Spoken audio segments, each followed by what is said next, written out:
Welcome back and good morning to all of you. Myself Amit Jala from Mahasapura School. Today in this video I will continue subject SPCC of Standard 11. Chapter number 3 Incorporation of Company. Dear students, आज हम जो question करने वाले हैं उस question का name है procedure for incorporation of company.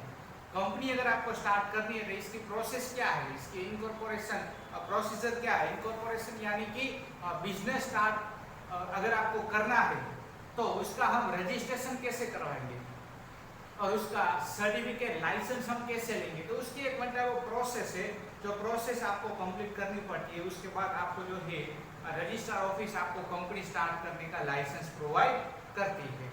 तो इसका फर्स्ट पॉइंट दिया गया है प्रिलिमिनरी स्टेज. प्रिलिमिनरी स्टेज यानी कि बेसिक स्टेज,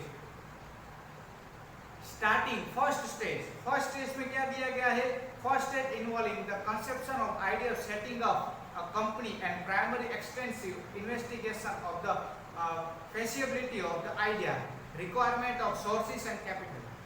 इस पॉइंट के अंदर क्या किया जाता है, थिंकिंगनेस किया जाता है. क्या थिंकिंगनेस किया जाता है, क्या एस्टैब्लिश करना चाहते हो, रिसोर्सेज क्या क्या लेकर आओगे, कैपिटल कितनी और कहां से लेकर आओगे, क्या एस्टैब्लिश करना चाहते हो, कौन सी जगह पर, क्या पर्पस है, ये सब कुछ हमारा प्रिलिमिनरी स्टेज के अंदर डिसाइड होता है. प्रिलिमिनरी स्टेज के बहुत सारे अलग अलग पॉइंट्स है, सब पॉइंट्स दिए गए. जिसका फर्स्ट सब पॉइंट दिया है the idea for the promotion of company. Company start करने का आइडिया सबसे पहले आपको लेकर आना पड़ेगा. सबसे पहले आपको आइडिया करना पड़ेगा कि भाई आप कंपनी स्टार्ट करना चाहते हो तो कैसे स्टार्ट करना चाहते हो. The concept of business of idea of business by one person or group of person start the procedure of business formation and consequently the idea of the established company for assent. अब अकेले company को start करना चाहते हो या group में company को start करना चाहते हो, ये भी आपको क्या करना पड़ेगा, थिंकिंगनेस करना पड़ेगा.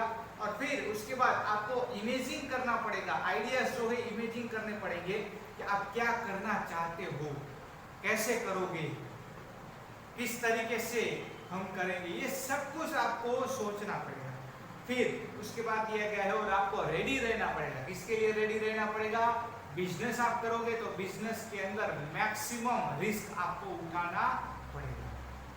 बिजनेस वैसे ही आप सिंपली जो है नहीं स्टार्ट कर सकते, उसमें आपको हाई लेवल का रिस्क उठाना पड़ता है. रिस्क उठाने के लिए रेडी हो तो आप बिजनेस स्टार्ट कर सकते हो.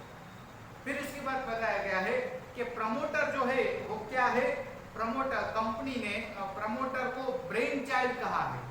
प्रमोटर यानी कि जो कंपनी स्टार्ट करना चाहता है, जिसके माइंड में कंपनी स्टार्ट करने का आइडिया आया है, वो क्या है, उस कंपनी का प्रमोटर यानी कि one type of owner. Okay, first point complete. Second one is primary investigation. आप कंपनी स्टार्ट करना चाहते हो तो सबसे पहले आपको प्राइमरी इन्वेस्टिगेशन तो करना ही पड़ेगा. डायरेक्टली आप कंपनी स्टार्ट कर दोगे तो आपकी कंपनी नहीं चल सकती. तो प्राइमरी इन्वेस्टिगेशन में आप क्या इन्वेस्टिगेशन करोगे कि अगर मैंने कंपनी स्टार्ट की, इस जगह पर कंपनी स्टार्ट की तो मुझे इनकम कितनी होगी, एक्सपेंस कितना होगा, ये सब कुछ आपको क्या करना पड़ेगा, इन्वेस्टिगेशन इसका करना पड़ेगा. आइडिया है, after the considering the idea and its possibility, the economic viability is take out with the help of the expert. Expert की मदद से आप जो है डिसीजन लो कि अगर मैं जुबिली ग्राउंड पर कंपनी स्टार्ट करूं तो कितना प्रॉफिट होगा और बस स्टैंड के पास स्टार्ट करूं तो कितना प्रॉफिट होगा. ये सब कुछ आपको एक्सपर्ट की मदद से इन्वेस्टिगेशन करना पड़ेगा. इनकम कितनी होगी, एक्सपेंस कितना होगा, रिजल्ट क्या मिलेगा, वो सब कुछ सर्वे आपको करना पड़ेगा. Clear to all? Now, next point is extensive investigation.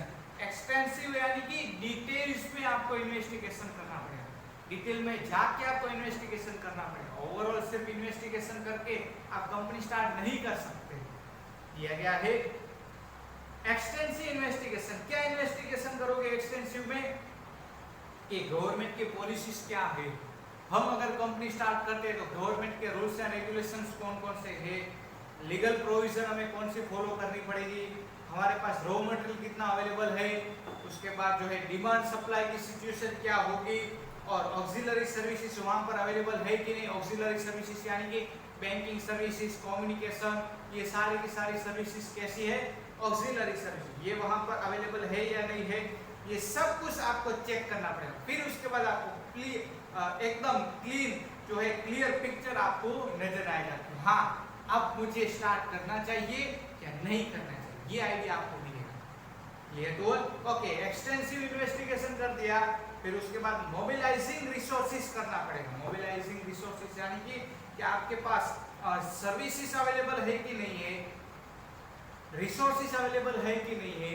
तो मोबिलाइजिंग रिसोर्सेज यानी कि आपके पास machine availables, machines, equipment, tools, land, ये सब कुछ इजीली आपको मिल सकता है या नहीं मिल सकता, अदर फैसिलिटीज आपको मिलेगी या नहीं, कम्युनिकेशन कर पाओगे कि नहीं कर पाओगे, ये सब कुछ आपको उस जगह का जो है इन्वेस्टिगेशन करना पड़ेगा।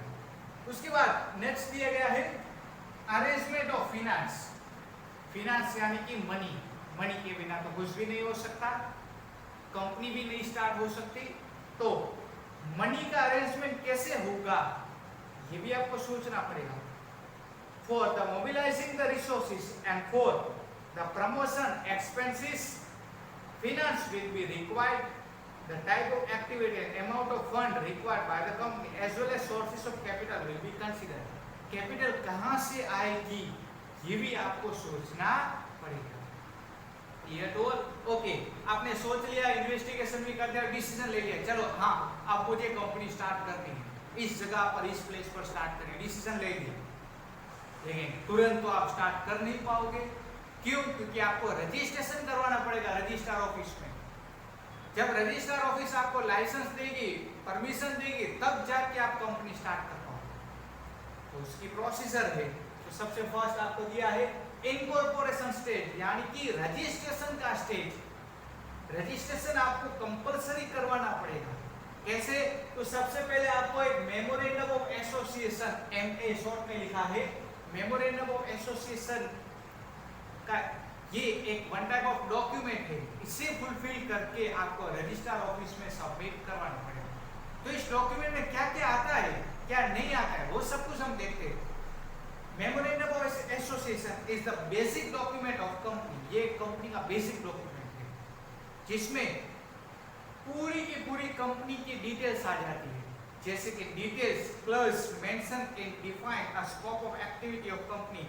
कंपनी की सारी डिटेल्स, कंपनी क्या करना चाहती है, क्या नहीं करना चाहती, कंपनी के अंदर कौन कौन इंक्लूडेड है, it is include the name of the proposed company, company का ऑब्जेक्टिव क्या है, कंपनी का एड्रेस क्या है, रजिस्टर्ड ऑफिस कहाँ पे है, कैपिटल कितनी लेकर आएगी, लायबिलिटी मेंबर की कितनी है, और ये सब कुछ आपको एक डॉक्यूमेंट तैयार करके आपको जो है सबमिट करवाना पड़ेगा। कहाँ पर? रजिस्ट्रार ऑफिस में। तो मेमोरेंडम ऑफ एसोसिएशन क्या है? One type of basic document. Clear to all? Okay. Now next one is article of association. Article of association भी एक डॉक्यूमेंट है, बट वो डॉक्यूमेंट क्या शो करता है कि the document define the rules and regulation for the internal management of company।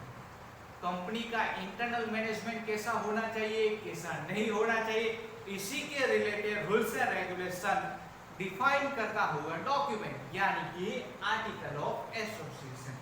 तो ये भी डॉक्यूमेंट्स आपको तैयार करना पड़ेगा और ये आपको रजिस्ट्रार ऑफिस में सबमिट करवाना पड़ेगा।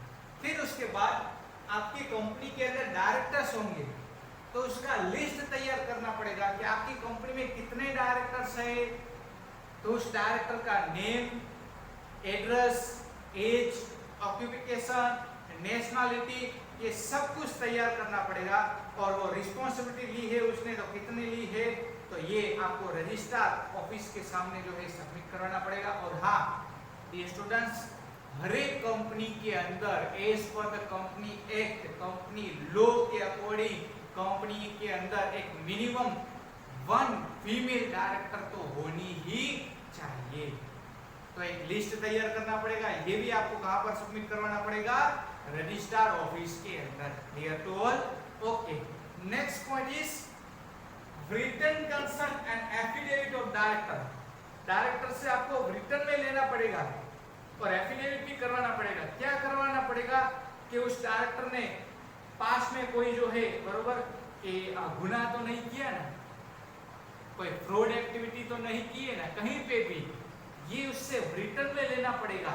ये is not been convicted for any offence, यानी कि कोई भी गुनाह उसने नहीं किया ना, या तो किसी ने भी उसको गुनहगार नहीं ठहराया ना, तो ये भी आपको एक लिस्ट तैयार करना पड़ेगा। Second, he has not been found guilty of any fraud misdemeanors, यानी कि इस डायरेक्टर ने कभी भी पास्ट में किसी के साथ चीट तो नहीं की ना, मिसबिहेवियर तो नहीं किया ना, कहीं पे भी उसने फ्रॉड तो नहीं की ना, तो ये रिटर्न में लेना पड़ेगा किससे, डायरेक्टर से, और इसकी एफिडेविट भी करवानी पड़ेगी। The information supplied to the register of office are correct and complete, उससे ये भी लिखवाना पड़ेगा कि मैंने जो अपनी इंफॉर्मेशन बताई है वो सारे के सारे इंफॉर्मेशन करेक्ट है, प्रॉपर है, और उसको रिटर्न में ये कंसर्न देना पड़ेगा। Clear to all? Okay, now next point is declaration. Declaration में क्या बताया गया है, रजिस्ट्रार के सामने माहिती जो इंफॉर्मेशन जो भी दी गई है वो फुल्ली जो है करेक्ट इंफॉर्मेशन है, ऐसा उसको जो है रिटर्न में भी देना पड़ेगा। साथ में कंपनी एस्टैब्लिशमेंट के लिए जो लॉ तैयार किए गए हैं उस लॉ को फॉलो करना पड़ेगा, और साथ में कंपनी के साथ जो भी जुड़े हुए हैं जैसे कि chartered accountant, post account and company का सेक्रेटरी, ये सब लोग जो है कंपनी के साथ जुड़े हुए हैं, तो इन सबको डॉक्यूमेंट के अंदर सिग्नेचर करनी ही पड़ेगी। क्यों? क्योंकि ये सारे के सारे लोग कंपनी के साथ जुड़े हुए हैं। इस पर the article of association director, manager, secretary, इन सबको रिटर्न में कंसर्न देना पड़ेगा और साथ में सिग्नेचर भी करनी पड़ेगी।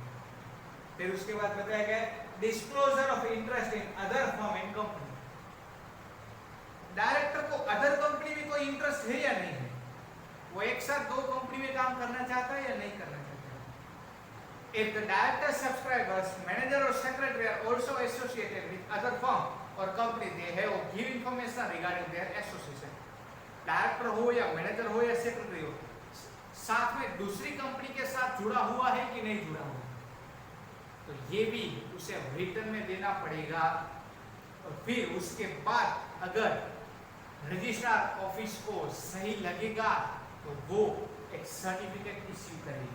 तो लास्ट में दिया है सर्टिफिकेट ऑफ इनकॉर्पोरेशन में after the payment of prescribe registration fee, सबसे पहले तो रजिस्ट्रेशन फीस पेमेंट करनी पड़ेगी, फिर पूरे के पूरे डॉक्यूमेंट्स कंपनी को कंप्लीट करके सबमिट करवाने पड़ेंगे, और फिर उसके बाद कंपनी का रजिस्ट्रार ऑफ कंपनी को सेटिस्फेक्शन लगेगा तो वो सर्टिफिकेट ऑफ इनकॉर्पोरेशन प्रोवाइड करेगी, और उसी के साथ CIN नंबर भी प्रोवाइड करेगी, कॉर्पोरेट आइडेंटिटी नंबर, ये आपका कंपनी रजिस्ट्रेशन नंबर है।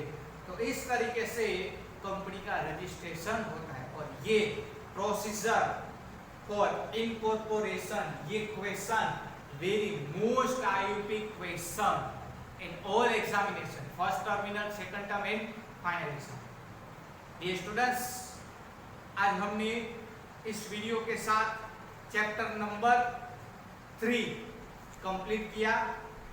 नेक्स्ट वीडियो में नेक्स्ट चैप्टर के साथ मिलेंगे, तब तक take care of yourself. Thank you so much and जय माता दी।